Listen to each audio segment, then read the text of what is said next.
Dubbed Operation Pavutina, or spiderweb, Ukraine's goal was to do maximum damage to a part of Russia's war machine that has been, in a very real way, almost untouchable until now. More than 40 aircraft are known to have been hit, including strategic bombers and one of Russia's very few remaining surveillance planes. The target? Russian warplanes, capable of hitting Ukraine from very long range. So, able to fight without ever actually entering Ukrainian airspace and staying, therefore, well out of range of anti-aircraft fire. This required more than a year and a half of planning and organization, according to Ukraine's president. And once put in motion, the suggestion seemed to be the whole thing could have unraveled at any moment.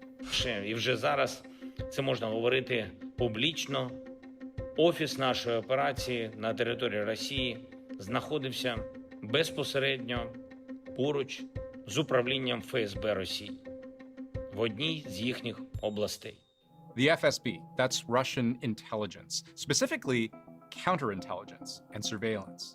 By Ukraine's account, the operation took root right under Russia's nose. Можна сказати впевнено, що це абсолютно унікальна операція. You're hiding right under the nose of the giant. The last place the FSB is likely to look is the apartment building across the street.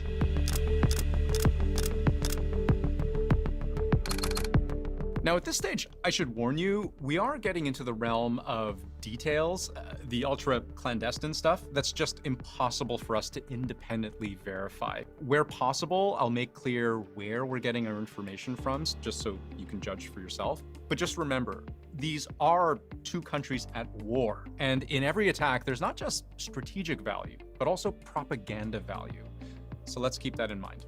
Okay, so Ukraine's president says 117 drones were used in the attack, at least some, or potentially all of which would have been smuggled in from Ukraine, according to the Associated Press. But we should bear in mind that these are relatively small size flying bombs in effect. So putting them together in a container or distributing them among different loads would not be such a huge task. But then actually making sure that they were ready to fly and preparing for the attack completely undetected by Russia's own security and intelligence services would have been a more complex task. We can see from these unverified photos that those drones were eventually hidden in the roofs of these large wooden containers. Some media have described them as sheds.